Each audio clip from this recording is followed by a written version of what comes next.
Hey everyone, welcome back to my channel, or welcome if you're new. If you are new here, my name is Tonya, and today I'm going to be sharing my fall bucket list. And I don't know about you guys, but I love all things fall. It's my favorite time of the year. I love the weather. I love the changing of the leaves. I love all the cozy food and drinks and, making crock pot meals and just all the fall things. So I thought it'd be fun to make a little video and share what I want to do this fall as far as my reading, movies I want to watch, and just a few other things that are on my bucket list for this fall. So go ahead, grab yourself a tasty beverage, sit back, relax, get cozy, and let's talk about all the fun fall things. So I don't typically make a fall TBR, but this year I decided to pick out 10 books that I would like to read sometime this fall season, just based on the vibes of the book. And what I'm considering my fall reading time is September, October, and November. And some of these books I already own, some of them I don't, but my plan is I'm going to take the 10 books, write them up on some pieces of paper, and then when I pick my TBR each month for September, October, and November, I'm going to plan on pulling 2 of these books out a month and adding them to my TBR in addition to my usual prompts that I do. Now, I know that math-wise, that won't add up to me getting to all 10. I'm fine if I don't get to all 10 of the books. It's just I want to get to some of them. So these are the ones I'm going to be looking at putting on my TBR each month. So the first book on my fall TBR is The Knave and the Moon by Rachel Gillig, and this is the sequel to The Night and the Moth, and this series has all those kind of moody, atmospheric, gothic vibes, so it's going to be perfect to read during the fall. I loved The Night and the Moth. It ended on a very big cliffhanger as well, so I've been really looking forward to getting to The Knave and the Moon, so that's why that one's on my fall TBR. Then I'm also going to include Wayward by Amelia Hart. This has kind of all the witchy vibes, and I believe we're following 3 different timelines within the book, and I'll read you a little bit of the blurb. 2019. Under cover of darkness, Kate flees London for ramshackle Wayward Cottage, inherited from a great aunt that she barely remembers. With its tumbling ivy and overgrown garden, the cottage is worlds away from the abusive partner who tormented Kate. But she soon suspects that her great aunt had a secret, one that lurks in the bones of the cottage, hidden ever since the witch hunts of the 17th century. So definitely, like I said, is going to have all those witchy vibes. And I did buy this book solely for the cover, but it is one I've heard good things about, and fall seems like the perfect time to read this one. The next up is kind of an either-or situation. I've been wanting to read something from Alex E. Harrow for quite some time because she's also known for kind of writing moody, atmospheric type books. And there's 2 in particular that I think would be perfect for fall, and that is Starling House and The Once and Future Witches. So The Once and Future Witches has a couple of themes that I'm really interested in. One is witches, but it also deals with a woman's right to vote. So I thought this one would be really interesting to see kind of how those 2 topics could be brought together. And here's just the short little blurb on this one. In the late 1800s, 3 sisters used witchcraft to change the course of history in this powerful novel of magic, family, and the suffragette movement. So, like I said, 2 kind of totally different topics, but I think they could definitely be compelling woven together. So that's one of the options from Alex E. Harrow. And then the other one that I've been wanting to pick up for quite some time is The Starling House. And this one was a Reese Witherspoon book club pick at one point, and just the blurb from Reese Witherspoon on it makes me think it'd be perfect for fall. Her quote was, "This book has everything you could possibly want this fall. A cursed town, a haunted house, in a vivid and eerie setting, plus characters willing to risk everything." So I thought that sounded really good. I believe it takes place in a small town in Kentucky, which I am from Kentucky, so that's another fun little tie-in. It is about a young woman who has been orphaned, and she's been trying to take care of her brother and herself since her parents have died. And there's an old house where they live called the Starling House that a writer used to live in, and it happens to be the writer of Opal, who was our female main character's favorite book. And this house is like kind of creepy. People think it's haunted. So you're definitely going to have all the spooky season vibes. So I would be happy with reading either of these books this fall. I thought it'd be a little overly ambitious for me to read both because I don't actually own either of them. So whichever one I get, if I draw this as a prompt, I'm going to have to go out and pick up. But like I said, I've been wanting to read something from Alex E. Haro for quite some time, so this is like the perfect opportunity. The next on my list is The Wretched Divine by Adeline Grace.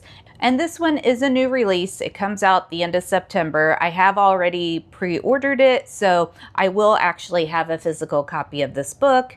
And this one just deals with angels and demons and kind of humanity. And I absolutely loved the Belladonna series by Adeline Grace. It was a YA gothic fantasy, and her writing just has a style to it that I really enjoy. It's very atmospheric, very moody. You feel like you're in the scene, and she does a lot of really good character work as well. So I knew that since this one was coming out, I was going to want to read it as soon as I got my hands on it.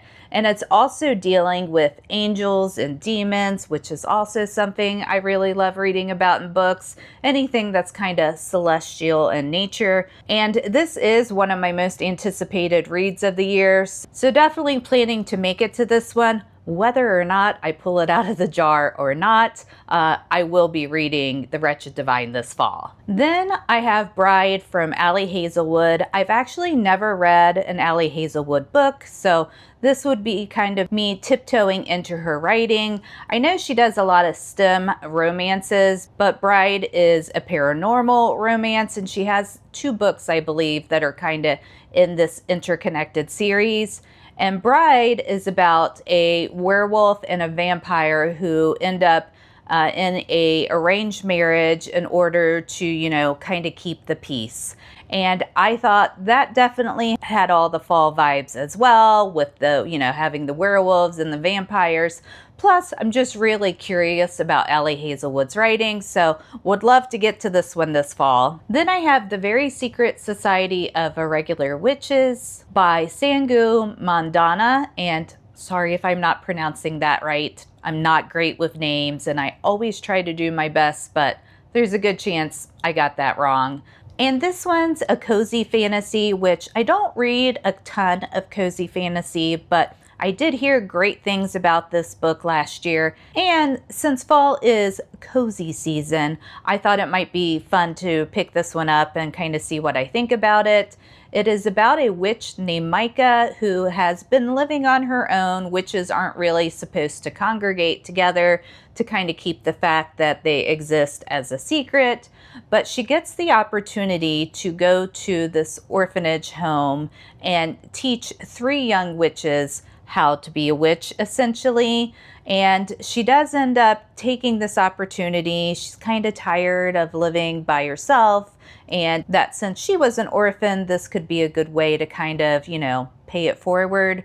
So sounds like a really fun concept, and I'm sure it's going to have all the found family vibes as well, which I'm always here for. So wanted to put this one on my list for this fall. Then I have To Bleed a Crystal Bloom by Sarah A. Parker, and I actually know nothing about this book other than Sarah A. Parker wrote it, which she is one of my favorite authors from When the Moon Hatched and A Ballad of Falling Dragons. I really love her writing style. And I've heard this is supposed to really be like a moody gothic kind of read. So for those 2 reasons, I wanted to pick this one up, and I felt like fall would be a great time to read this one. Then I have 2 books by Hannah Witten, and Hannah Witten's writing just really leans into the gothic atmospheric kind of feel. and she just writes beautiful stories and great characters. So the first book of hers I'm hoping to get to this fall is The Nightshade God. And this is the third book in the Nightshade Crown trilogy, and this has quickly become one of my favorite romantasy series. It does have all those vibes I've been talking about. It's very moody, atmospheric, definitely has a gothic feel. The magic system in this particular world is life magic and death magic. Plus, there's a lot of political intrigue. There's forbidden love. It just has, quite a few different things that tick all the boxes for me. Plus, this would help me complete a series. So this is one of her books I want to get to this fall. And then the second one I just picked up recently, and that is For the Wolf. And this is like a creepy, dark Red Riding Hood reimagining. And here's just the tiny, tiny blurb from the back. The first daughter is for the throne. The second daughter is for the wolf. That had me hooked. Plus, I know there's kind of dark, creepy forest elements in this one as well. And I think this one just screams, read me this fall. So those are the 10 books I have on my fall TBR. Like I said, I probably won't get to all of them, but that's okay. The idea of making this fall TBR was just kind of to lay out some possibility of some things I wanted to read that was kind of a mix of cozy fall vibes and spooky season vibes. So definitely let me know down below what is on your TBR for this fall. I love hearing what you guys are reading. Plus, it gives us the chance, to hear about books that we might not already have on our radars. So definitely flood the comments with everything you plan to read this fall. Now I just wanted to talk about a few movies that I like to watch every fall. I am not a huge movie person in general, but there are certain favorites that I like to watch each year. One being Sleepy Hollow, and there's two different versions of it that I like to watch. The first one is the cartoon Disney version. That, is a classic. It reminds me of my childhood, and it's just an absolute favorite of mine. And then second, I also like to watch the Sleepy Hollow that Johnny Depp and Christina Ricci did. It is a little bit darker, of course, than the Disney version, but it definitely has all the moody vibes to it. So I really enjoy watching that one each year. And I also have to watch Practical Magic every fall. It's one of my favorite movies of all time. I was sure when I was growing up that once I was an adult that I was going to be having midnight margaritas all the time like they did in this movie. I was sure that was how I was going to live my life. Now, that may not have happened, but I just love the idea of it. And, it's small town, cursed family who are secretly witches, and it just screams fall, and I absolutely love it. And Practical Magic 2 is coming out this fall, so I'll probably try to watch that as well. But this one's a must-watch for me, and I look forward to it every year. And then the final movie that I watch every fall, I am sure is on a lot of people's list, and that is Hocus Pocus. How can you not love that movie? It is just, in my mind, a classic at this point, and I will definitely be watching it this fall. Then I thought it'd be fun just to share a few things on my bucket list for this fall that I'm looking forward to doing. And the first one of those is Fall Walks with Luna. I am fortunate enough where I do live in an area where we get tons of fall color with the changing of the leaves. And I love walking around, seeing the different colors, feeling the crunching of the leaves as we walk on the sidewalks. It's just, there's something magical about taking a fall walk with the crisp air, with my fur baby companion, and just looking at all the leaves and feeling all the feels as we're taking these walks. Then also on my fall bucket list is I want to try to make a bunch of different fall drinks at home, from some sort of apple cider drink to pumpkin coffee drinks and, you know, just try out some things, maybe make some sort of a fall cocktail. I thought that'd be something really fun to do this year and something that was different from like your standard fall baking. Now, I do have that on my list as well. I have to make at least 1 or 2 pumpkin treats each year, whether it's muffins or pumpkin bread or pumpkin pie, some sort of pumpkin desserts. But I thought the drinks would be a fun little addition to try this fall. And it's not something I've ever done before either. And I definitely, for the drinks, plan on sharing that with you guys too, to kind of give you some inspiration of things you could try for fall. Also, going to Trader Joe's and picking up some of their fall items is also on my list. It's one of my favorite times to shop at Trader Joe's. They have a lot of fun kind of fall items. There's like these little maple sandwich cookies that are shaped like leaves and just a bunch of different things you can pick up for fall. One thing that I absolutely love from there, and I always stock up, and I'm down to my last couple bags, is their Harvest Blend herbal tea. It's just such a warm, citrusy tea that I love it, and I drink it year round, so I always try to stock up in the fall. And if you haven't tried this one and you're a tea drinker, you gotta check this one out. It's awesome. Then I also want to go apple picking this fall. I've never done that before. Well, that's not really true. When I was growing up, we had 500 apple trees, so I picked a lot of apples then. But as an adult, I have never gone apple picking as a fun activity. Was not so fun when I was a kid, I will say. But I think it could be a lot more enjoyable experience now that I'm an adult and would be doing it for fun. And there's a couple of farms that have the apple picking and like a pumpkin patch. So I'd like to find one that does both and, you know, kind of get the best of both worlds of doing the apple picking and going to a pumpkin patch and, you know, doing the corn maze and just all the kind of fun fall activities. I don't really have a place to like display pumpkins. That's why I thought the apple picking would be good. I live in a condo, so I don't have like a front porch or an entrance where anyone's going to see the pumpkins. So that's why I'm leaning towards apple picking. And since I've never done it before, just thought it'd be a fun little switch up. Then kind of the last thing on my fall bucket list is I want to just do some cozy hobbies this fall. I've been picking up activities over the last few months to kind of try to do some other hobbies. I've made it to none of them. So I thought fall would be a good time for me to actually do these things. One is puzzles. I picked up this Shield and Sparrows puzzle at Target a few months back, but haven't done it yet. So I thought that would be fun to do this fall. And then maybe just pick up another couple fall themed puzzles. And I also have these little paint by number kits that I got from Michael's. The first one is a dragon on a bookshelf.